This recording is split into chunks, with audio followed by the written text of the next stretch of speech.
Bonjour à tous, on se retrouve aujourd'hui pour découvrir un nouvel animé de cette saison printanière avec Katainaka no Osan.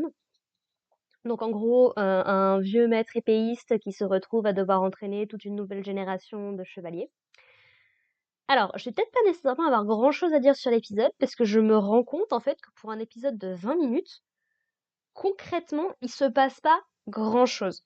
L'épisode était vraiment génial, j'ai beaucoup aimé. C'est un de ces animés qui m'a fait énormément de l'œil quand j'ai regardé les trailers. Et franchement, j'aime beaucoup le concept, j'aime beaucoup le personnage principal, j'aime beaucoup tout ce qui a l'air de tourner autour. Mais c'est vrai qu'en 20 minutes, en vrai de vrai, c'est plus de l'exposition que vraiment faire avancer l'histoire. Ce qui est pas un mal pour un premier épisode, encore une fois, mais bon, voilà. Donc, dans cet épisode, on découvre Beryl, qui est un instructeur pour de jeunes gens qui souhaitent apprendre le maniement de l'épée, qui est connu pour avoir entraîné de nombreuses figures connues de cet univers-là, qu'il soit devenu chevalier, qu'il soit devenu aventurier. Il y a pas mal de gens qui sont passés sous son enseignement. Et sa vie va changer le jour où l'une de ses anciennes élèves va venir le voir pour lui expliquer qu'elle a pris la liberté totale, mais alors sans même le consulter, lui poser la question, lui demander son avis. Je crois que c'est le truc le plus choquant de cet épisode. De le recommander pour devenir instructeur de son groupe de soldats, on va dire, qui travaillent à la capitale et qui ont l'air d'être, je sais pas si c'est les soldats d'élite, mais en tout cas, voilà, c'est le haut du panier, on va dire. Et que du coup, bah, sa requête a été acceptée après qu'ils aient un petit peu débattu sur la question. Et que du coup, bah, il faut qu'il abandonne tout ce qu'il a connu pendant ces dernières années pour prendre une calèche avec elle, se rendre à la capitale et commencer son nouveau job. J'avoue que en termes de changement d'ambiance, c'est quand même plutôt pas mal. Et donc bon, Beryl, c'est un personnage qui est plutôt intéressant puisque donc c'est un vieil homme qui doit avoir entre 40 et 50 ans, je pense, vu le passif qu'il a l'air d'avoir dans cette série-là. Qui du coup se complaît très bien à juste entraîner de jeunes gens dans le dojo familial, avec ses parents qui vivent chez lui. Sauf que donc son père n'arrête pas de le pousser à se trouver une femme et à faire des enfants. Peut-être pour perpétrer la lignée, sait-on jamais. Mais il est particulièrement insistant là-dessus. Et donc, cette, comment dire, cette opportunité qui se présente à lui, bon bah, ça lui va très bien. Comme ça, il se dit, bah écoute, pars t'installer à la capitale. Moi, en plus, regarde, j'ai croisé un de tes anciens élèves. Il était aventurier, mais bon, ça y est, il s'est trouvé une femme, il a trouvé des petits-enfants. Écoute, ils pourront très bien te remplacer. Non, et puis le gars, tu comprends, le petit gars, là, il connaît ton style. Il pourra prendre ton job au dojo. T'inquiète pas, va à la capitale, va t'occuper d'un vrai travail.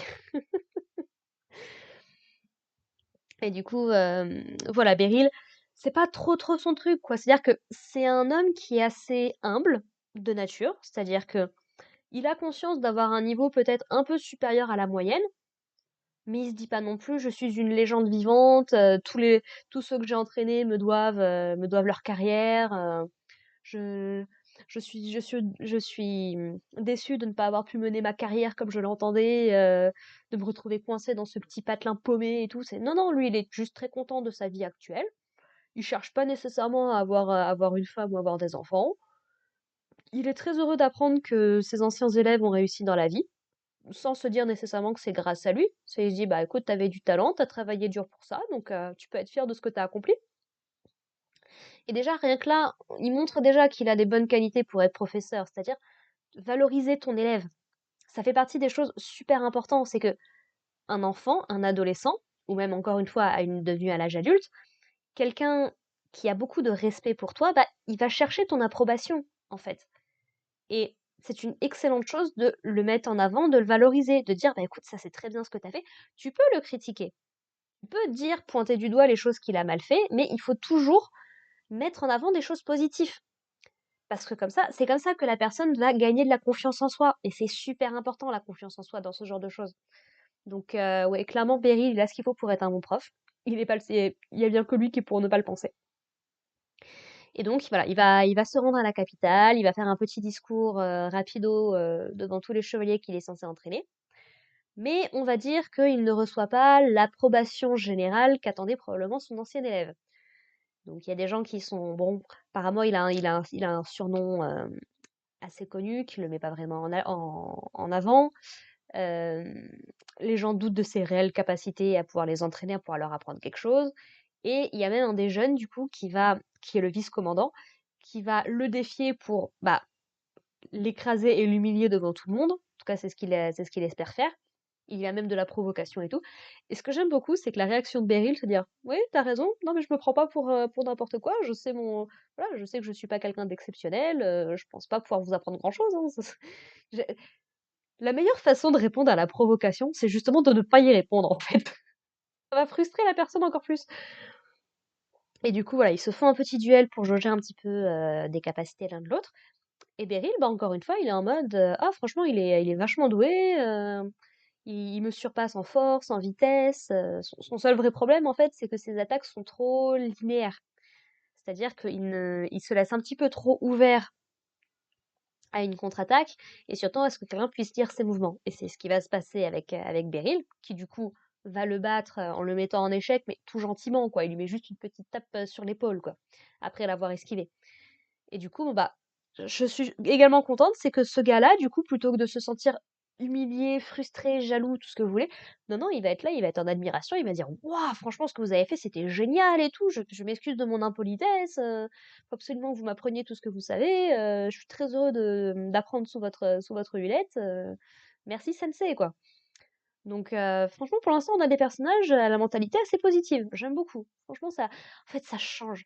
Ça change d'avoir des trucs clichés habituels, on sait très bien où ça va aller. Non, là, ça fait un petit peu du bien d'avoir de la fraîcheur, de se dire, ouais, les gens peuvent être gentils. On n'est pas obligé de vivre dans un monde d'abrutis absolus. Ça, c'est notre monde à nous, hein. Franchement, on n'est pas obligé de reproduire ça à la perfection, hein, vraiment pas. Transmettre de bonnes valeurs, je suis désolée. Pour moi, c'est une bonne chose. Voilà. Quoi dire de plus? Donc on découvre plusieurs de ses anciens élèves, justement. Donc le gars qui va le remplacer chez lui, celle qui l'a amené jusqu'ici, une qui n'est restée que 2 ans au dojo, mais donc qui se souvient très bien de lui, et une jeune fille, enfin une jeune femme, qu'il a entraînée il y a plus de 20 ans, et en fait qu'il avait recueillie à un moment où elle s'était blessée, il lui a appris l'art de l'épée, et donc voilà, elle est extrêmement reconnaissante, et tu sens, mine de rien quand même, que les petites jeunes là, elles ont quand même un petit crush pour le sensei, hein. Ah, elles sont pas indifférentes à ses charmes. Ce que j'aime beaucoup, c'est que Beryl, encore une fois, il est en mode non, mais tu penses à à la différence d'âge? Non, mais ça va pas être possible. En fait, je vous vois comme des gamines, globalement, quoi. C'est parce que son père lui dit ouais, tu t'as qu'à en prendre une parmi tes élèves et tout. Il est en mode mais n'importe quoi, en fait, qu'est-ce que tu me racontes? Et globalement, il a l'air très insensible quand elles essayent de lui faire du rentre-dedans, de lui faire un petit peu de charme, d'essayer de détourner un peu la conversation. Il est toujours en mode hein, t'as dit quelque chose? Donc ça va être si on n'a pas en fait ce côté le prof qui se met en couple avec une de ses élèves, franchement ça va faire du bien aussi, soyons très honnêtes. Voilà, voilà, donc et l'épisode se termine du coup avec le père de Beryl, qui discute un petit peu avec le gars qui l'a soudoyé, en faisant comprendre globalement que certes les petits enfants, il en veut bien, mais c'est plus une blague qu'autre chose. Et plutôt ce qui l'intéresse, voilà, c'est que son fils se fasse un nom, se fasse une renommée, puisse prouver sa valeur en dehors de leur petit dojo, en fait. Voilà, pour qu'il ait vraiment... parce qu'en gros, il doit aspirer à plus que leur petit village. Et je comprends le sentiment, c'est mignon, mais il faut aussi savoir respecter quand les gens veulent juste vivre une vie simple, hein. On cherche pas forcément tous à être des célébrités, à gagner un max de pognon. Juste être satisfait de sa vie de tous les jours, franchement, c'est déjà un énorme plus, hein. Mais bon. Voilà, tout ça pour dire que franchement, un très bon épisode que j'ai beaucoup apprécié. J'ai vraiment hâte, d'en voir un peu plus. Donc, si vous avez regardé cet épisode, n'hésitez pas à me dire ce que vous en avez pensé. Je ne sais pas si c'est un animé original, si c'est adapté d'un manga, d'un roman. Mais voilà, si vous avez quelques petites informations en plus, sur la série, bah, n'hésitez pas à nous les partager. Et puis, bah, moi, je vous propose qu'on se retrouve, la semaine prochaine pour parler de l'épisode 2. Allez, portez-vous bien les gens. Bye.